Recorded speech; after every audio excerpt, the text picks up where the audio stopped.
All right. Good evening and welcome to this Tuesday, October 4, 2022 meeting of the Raymore Planning and Zoning Commission. Please rise for the Pledge of Allegiance. I pledge allegiance to the flag of the United States of America and to the republic for which it stands, one nation, under God, indivisible, with liberty and justice for all. All right. We'll jump into our roll call. Commissioner Bowie. Present. Commissioner Ingert. Present. Commissioner Faulkner. Present. Vice Chair Fizer. Present. Commissioner Manser is absent this evening. Secretary Peterman. Present. Commissioner Arkia. Present. Mayor Turnbow. Present. Chairman Wiggins is present. We have 8. Thank you. We have no personal appearances scheduled tonight. We have one item on our consent agenda. Item A, the approval of minutes from the September 20, 2022 meeting. Entertain a motion to dispose of that item or discussion, please. Mr. Chair, Yes, sir, Mr. Faulkner. I move that we accept consent agenda. I'll second. I have a motion by Commissioner Faulkner, second by Secretary Peterman to accept the consent agenda. Any discussion of the item? All in favor? Seeing all raised, it passes 8-0. Thank you. No unfinished business this evening, so we move into item 7, new business. We have one item tonight, case number 22024, rezoning of 1296 to 1298 West Foxwood Drive from PO to C2. This does require a public hearing, which I will open at that time. And with that, I would invite the applicant to please come forward to present your case. Mr. Chair, if I could interrupt, I'll further elaborate in my staff report, kind of the application, joint application here with this request. There is no applicant here this evening. Okay, so then I guess I would take us directly to you for your staff report, sir. Thank you, sir. As I mentioned, this is an application that's more of a joint application between the property owner, Willowind LLC, and the city of Raymore, and I'll kind of elaborate on that further into my staff report. But the request this evening is to modify approximately 0.86 acres of land generally located at the northwest corner of the Willowind Shopping Center, east of Peace Drive, from its current PO professional office designation to a C2 general commercial district designation. Included within your staff report is a existing zoning map. You'll see that to the north exists R2 single and two-family residential development, which is primarily duplexes to the north. To the east is a C2 general commercial district, as well as to the south within the Willowind Shopping Center. And then to the west is a planned unit development PUD within the Foxwood Springs community. The future land use plan within the growth management plan does designate this particular property as appropriate for commercial development, and West Foxwood Drive is classified as a major arterial and Peace Drive as a local road. Because this item does require a public hearing, it was advertised in the September 15th edition of the Times and Tribunes. And items of record for tonight include the mailed notices to adjoining property owners, the notice of publication in the newspaper, the Unified Development Code, the application, the growth management plan, staff report, the letter of support from the property owner, as well as attachment A, which was the minutes from the June 2nd, 2009 meeting of the Planning and Zoning Commission, where a similar rezoning for this property was presented again back in 2009. So I provided that to give a little bit of a context for the commission tonight. Looking at the history that I wanted to go through here just briefly, this property was initially rezoned the western 205 feet of the Willowind Shopping Center, which includes this property and where Community America sits today, was zoned from agricultural to a CO non-retail business district in 1987. And shortly after there, in July of 1989, the Willowind Shopping Center was platted, which included lots 1 through 3. The subject property was identified at that time partly as lot number 1. Shortly thereafter, in 1993, Lot 1 was replatted, which created Lot 1A, which is the subject property, and Lot 1B, which is now Community America. And then in 1993, Lot 1B, again, Community America, that was rezoned from CO non-retail business district to a C2 general commercial district at the time. Also in 1993, a building permit was issued for the existing building on that property, which included the zoning at the time indicated it was CO, but had been changed thereafter to C2, or I'm sorry, the property to the south had been changed to a C2 zoning district designation. In 2008, when the city adopted the Unified Development Code, within that process was a conversion of previous zoning districts under the old code, which then carried over into the new code. And so the previous zoning designation, which was CO, non-retail business district, was carried over to a PO, professional office district. And so since this property has been developed, it has maintained that CO or a PO zoning designation. In 2009, the city embarked on a series of city-initiated rezonings to correct either discrepancies or inconsistencies throughout the city that were identified. There were 28 properties that were identified as part of that project. This was property number 16. And I included the minutes from that meeting for added context into this request this evening. And then most recently, on November 17th of 2020, the Planning and Zoning Commission approved the site plan for what is now Community America Credit Union, and a building permit was issued there in September of 2021. Because this request did require a good neighbor meeting, that meeting was held on Wednesday, September 21st. At that meeting was Mr. Eppert and myself, in addition to Mrs. Solar, who will will speak to you all here in just a few minutes. And then 2 residents, a couple did attend that meeting and just had one really overarching question of what was the impact of this potential zoning change to any current tenants in that building negatively, to which there would be none. Everything that is in that would still be allowed to operate under the proposed C2 zoning classification. Some comments relative to the request. As I mentioned, since the property was developed, it has maintained a kind of a PO or previously a CO designation. Again, with the exception of this subject property, all the remaining land within the shopping center is C2 general commercial. In September of 2022, here staff was contacted by a business owner who was looking to lease a space within the Willow Inn Shopping Center. 2 of the tenant spaces that exist within this particular building. It was then uncovered that because it was zoned PO, staff was unable to issue any sort of business license for that type of retail business. It's a small boutique, but until the zoning was rectified, the staff wasn't able to issue a business license for occupancy in those 2 tenant spaces. Wanted to provide a clarification because right now, if you drive by, existing in that center is actually Country View Florist, which is kind of a I would say limited retail, but it's also, staff has also identified that as kind of a mix of professional service, just how you would typically go about shopping for flowers. It's not generally in line with a traditional retail business. That occurred, as you all know, Country View is located historically on the east side of town with an existing business license. Rather than, when they moved into the Willow Inn Center, instead of setting up a brand new business license, which would trigger our traditional review process, they simply called and updated the address on their existing business license. So it didn't trigger the typical review process that my staff would usually go through. And we've had those conversations with the owner, and short of the discrepancy in the zoning, everything has been rectified with that. But I wanted to add some context of how that use came to be within that shopping center. And then again, the clarification that if the proposed rezoning is approved, nothing within that center or within those tenant spaces would be negatively impacted of what's operating currently. For comparison, I did provide the bulk and dimensional standards for the existing zoning district and the proposed C2 zoning district. You'll see that the only 2 differences with that would be the change in building height and the building coverage. In addition to the use table found in Chapter 410, outlined the permitted uses within those 2 zoning districts, the existing and proposed. What I wanted to highlight would be that the uses that would now become potentially permitted under that change in zoning would be strictly limited retail that would really be applicable to this existing building. Anything else that would be like a payday loan store or things along those lines would still be a conditional use, meaning that if a business of that nature was proposed, it would still go through a very similar process to this, with a good neighbor meeting, public hearings with both planning and zoning and city council.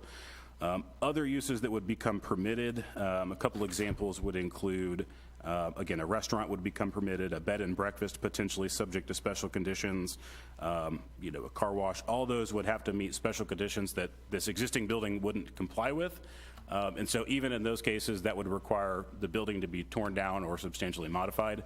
So that would eventually make its way back through the commission more than likely as well.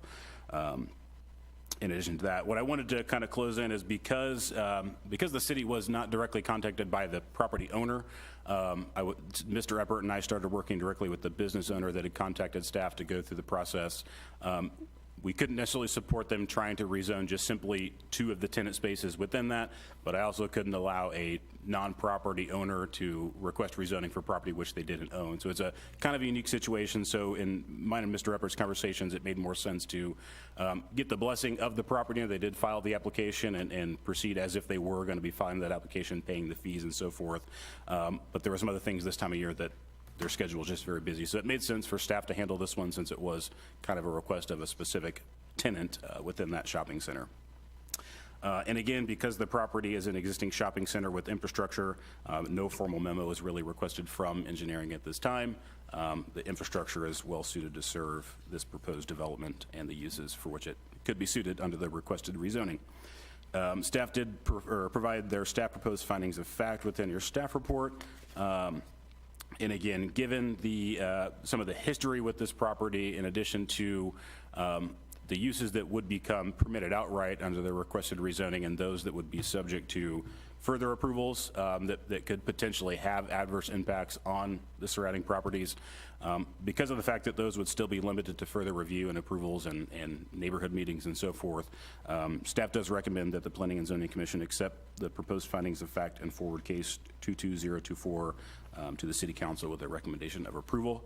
That will conclude my staff report, and I'm happy to answer any questions. Thank you, sir. At this time, before we get into any potential public comments, do any members of the commission have any questions of city staff? Okay, seeing none. Since this is a public hearing, we do allow the public to come forward and speak on this issue. So if anybody has any comments, please feel free to come forward. And seeing that we don't have a large crowd here, I normally would ask you to keep it to 5 minutes, but I think we can probably contain that. I won't be long. No worries. Thank you. My name is Jenny Solar. My address is 1526 Wildwood Circle here in Raymore. I'm the owner of Stellar Gifts and Goods. We make handmade earrings, ornaments, keychains, things like that. We've been working out of our house for a year and a half, and so our business is exploding and growing, and we are looking to move out of the house. We've been looking for a space for a while, and we did sign a lease on 1296 B and C, Foxwood Drive. It's well suited to us. It's got 2 workspaces in the back and a small retail space up front. And then I found out like a week later that it wasn't zoned for retail, so that's why we're going through this process.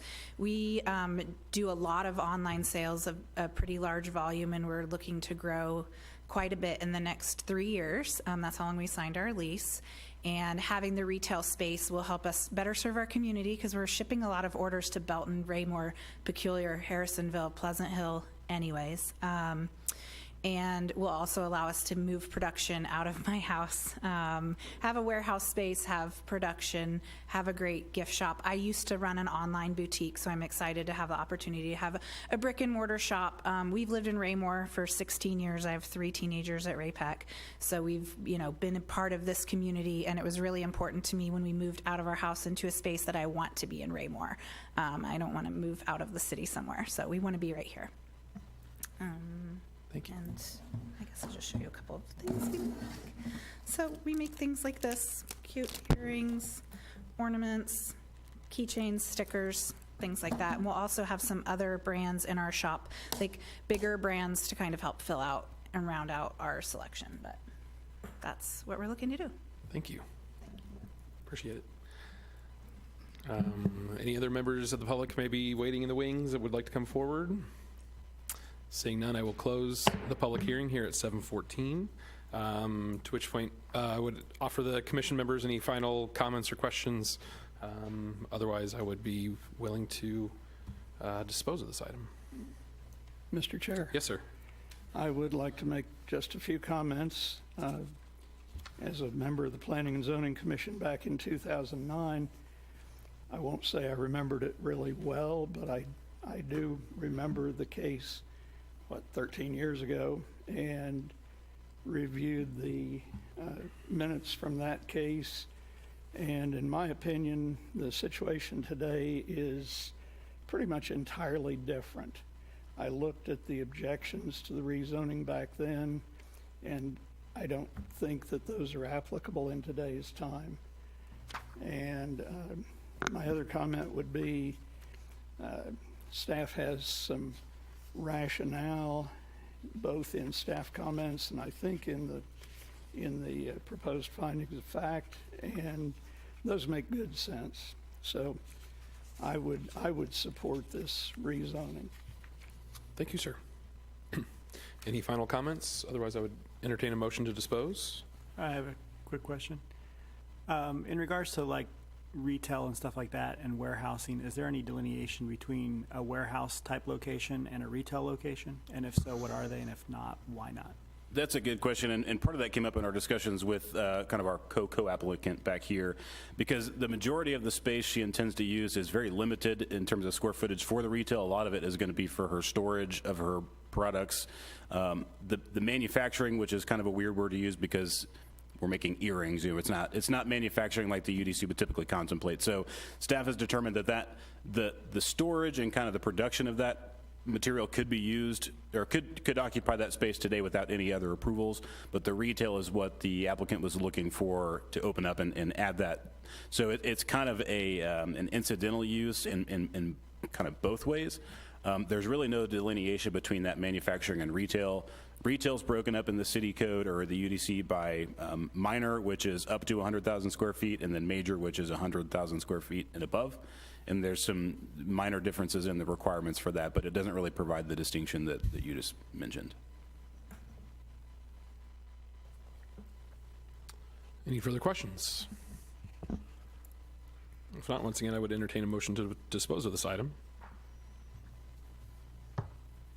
Mr. Chair, Yes, sir, Mr. Mayor. I would make a motion that the Planning and Zoning Commission accept the staff proposed findings of fact and forward case number 22024 Willow Wind rezoning 1296 through 1298 West Foxwood Drive, PO, Professional Office, to C2, General Commercial, to the City Council with a recommendation of approval. Second.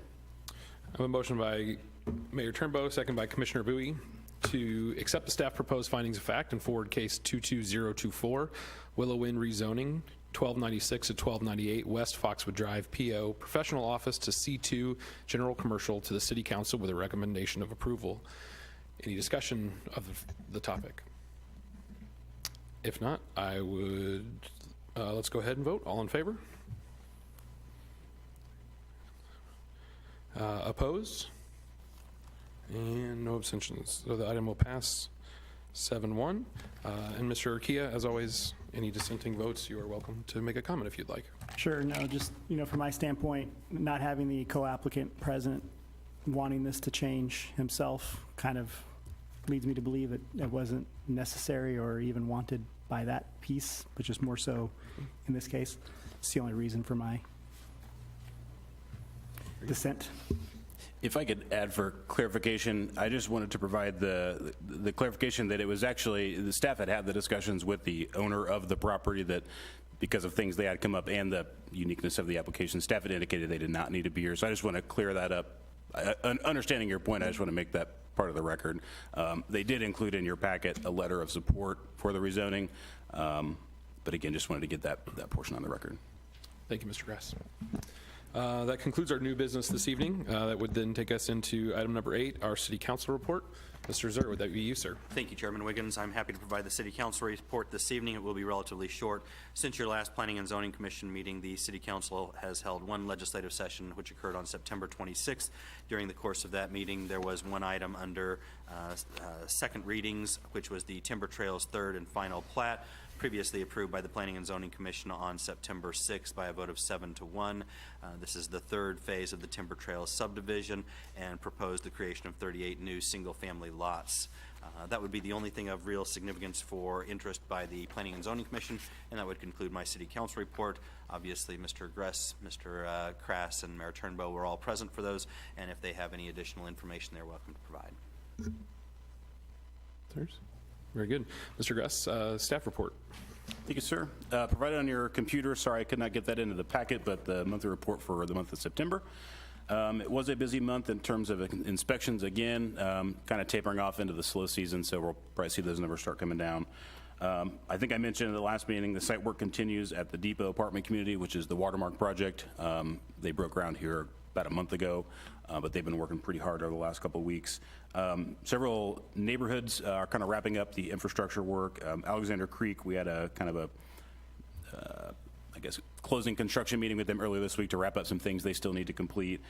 Timber Trail's third plat, they completed curbs and paving here in the last week, in addition to the East Brook at Creekmore third plat. So a lot of subdivisions kind of closing out for this portion of the year. I'd expect a lot of those to be coming online in the next couple of months for housing construction moving into the winter.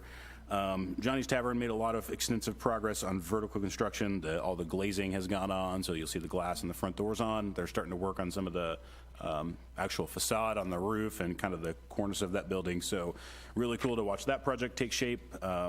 We don't have an actual anticipated opening date yet, but I know they open before the end of this year. My guess would be end of November to kind of mid-December, based on how quickly they're moving. And then looking at a couple current projects right now, we just started this week looking at the 2023 meeting calendar for the commission and the council, so that will be before you all on November 1st. Also scheduled for November 1st would be we just received an application on Friday for the property to the west of Culver's. It's going to be a proposed Starbucks location, kind of a full service with a dining room and a drive-through. But they did file their application on Friday, so that will appear on your all's November 1st meeting. I also would like to remind you that we don't have currently any items scheduled for October 18th, so if we decide to cancel that one this evening, November 1st will be the first meeting that will start at 6 p.m. So I wanted to remind the commission of that. And I believe at this point that would conclude my staff report. Thank you. Thank you, sir. Mr. Krass, anything from your division, sir? Well, the only thing I have to add is we're working on a water main break on 58 Highway between Arabia and Appaloosa. It's going to be a long night for everybody out there. If you just drive carefully, ease your travel through that area. We do have a lane closed, so thank you. Thank you, Mr. Krass. All right. That takes us to item 10, which is public comment. If there's any final public comments, we'd ask that they be made at this time. All right. Seeing none, we'll take us into our commissioner member comments. I will start to my immediate left with Vice Chair Fizer. Can I ask a question to, Yes, sir. here I'm before sorry. we have our comments? Please. You said Starbucks application west of Culver's? Did I hear that right? What would you? Yes, there would be the undeveloped land that surrounds Culver's, in between that and the Fox Haven subdivision. There's actually 2 lots there, Okay. just to the west of Culver's. Okay, and can you give us a quick update on Whataburger? Yeah, absolutely. So they actually have pushed their opening. The last I reported to you was October 17th. October 31st is now the date they're pushing forward. In our last conversation, they're working really hard to train the staff that they have hired at their other location in Lee Summit. So I would imagine it's just the time frame of getting all those employees trained up adequately to open up here in Raymore. They indicated that they were hoping that was the last time they'd have to move that opening date on the 31st. Okay, thank you. All right. Sorry. Didn't mean to skip through. Any final questions for any commissioners to any members of staff? All right. Sorry, Commissioner Bowie. I didn't mean to skip past that. Vice Chair Fizer, please. Okay. I'd just like to thank staff for all of their hard work in getting us our information. I enjoyed the Raymore Parade last weekend, saw the mayor, and Commissioner Manser was in the parade as well. That was kind of cool to see people you know. And just everybody have a good evening. Commissioner Faulkner. Thanks to staff, and I think that's all for tonight. Commissioner Ingert. Also, thank you very much, staff. I appreciate your hard work and effort. Secretary Peterman. I don't have anything, thank you. Mr. Urquilla. As always, appreciate everything the staff does. Really appreciate you guys putting in the minutes from the meeting where this property we looked at tonight was previously discussed. It was very helpful to kind of know what had transpired and why. And as always, excited about everything happening. Commissioner Bowie. Staying with that thought process, it was interesting to see Commissioner Faulkner in the archives from 2009. But that was interesting, like, wow, he's been around a long time. I'm sure I had dark hair back then. I'm sure I didn't, actually. But with that said, appreciate you guys. Thank you very much. Mayor Turnbow, sir. I don't have any comments this evening. Thank you. Thank you. Just thank you as always to staff. Appreciate the diligence and all the information. I agree with Commissioner Kia. There's obviously a lot of historical information, and that definitely helps provide some context. So it's very much appreciated. Look forward to, kind of closing out the end of the year and seeing where any new applicants come in. With that, I would entertain a motion to adjourn. Real quick, sorry. Sir. If we don't meet in 2 weeks, we're going to, whenever we meet again, we're going to be 6 o'clock. Correct. Okay. That's correct, and I guess I should have clarified, it was at a consensus that we'll go ahead and cancel that meeting. There's no reason to meet, and unless, of course, you all just want to hang out with me on another Tuesday night. So next 2 weeks from now, we will be canceled. Yes. And then on Tuesday, November 1st, we will be at 6 p.m. for our new meeting time. With that, I would entertain a motion to adjourn. Mr. Chair, Sir. I move we adjourn tonight's meeting. Second. Motion by Commissioner Faulkner, second by Secretary Peterman to adjourn. Any discussion? All in favor?